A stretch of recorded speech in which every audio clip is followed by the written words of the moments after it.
Online ಗೇಮ್ನಲ್ಲಿ ಹಣವನ್ನು ಕಳೆದುಕೊಂಡ ಹಿನ್ನೆಲೆ ವೈದ್ಯಕೀಯ ವಿದ್ಯಾರ್ಥಿ ಆತ್ಮಹತ್ಯೆ ಮಾಡಿಕೊಂಡಿರುವ ಘಟನೆ ಬೀದರ್ನಲ್ಲಿ ನಡೆದಿದೆ. 21 ವರ್ಷದ ಅನಿಷ್ಕರ್ ಚವ್ಹಾಣ್ ಮೃತ ವಿದ್ಯಾರ್ಥಿ. ಈತ ಬ್ರಿಮ್ಸ್ ವೈದ್ಯಕೀಯ ಕಾಲೇಜಿನಲ್ಲಿ ಎಂಬಿಬಿಎಸ್ ಅಂತಿಮ ವರ್ಷದ ವಿದ್ಯಾರ್ಥಿಯಾಗಿದ್ದ.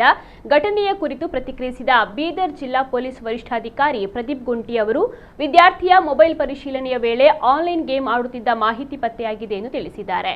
ಆನ್ಲೈನ್ ಗೇಮ್ನಲ್ಲಿ ಸುಮಾರು 80,000 ರೂಪಾಯಿ ಕಳೆದುಕೊಂಡಿರೋದು ಪ್ರಾಥಮಿಕ ತನಿಖೆಯಲ್ಲಿ ತಿಳಿದು ಬಂದಿದೆ. ಜೊತೆಗೆ ವಾಟ್ಸ್ಆಪ್ ಚಾಟ್ಗಳಲ್ಲಿ ಗೇಮ್ಗೆ ಸಂಬಂಧಿಸಿದ ಸಂಭಾಷಣೆಗಳು ಕೂಡ ದೊರೆತಿವೆ ಅಂತ ತಿಳಿಸಿದ್ದಾರೆ. ಮೃತ ವಿದ್ಯಾರ್ಥಿಯ ತಂದೆ ಶ್ಯಾಮರಾವ್ ಚವ್ಹಾಣ್, ಬಹಳಷ್ಟು ಕಷ್ಟಪಟ್ಟು ಮಕ್ಕಳನ್ನ ಮೆಡಿಕಲ್ ಓದಿಸ್ತಿದ್ದೆ. ಬಡತನದಲ್ಲಿ 3 ಮಕ್ಕಳನ್ನ ಕೂಡ ಮೆಡಿಕಲ್ ಓದಿಸಿದ್ದೇನೆ. ಆದ್ರೆ ನನ್ನ ಮಗ ಈ ರೀತಿ ಮಾಡಿಕೊಂಡಿದ್ದಾನೆ ಎಂದು ಕಣ್ಣೀರಿಟ್ಟಿದ್ದಾರೆ.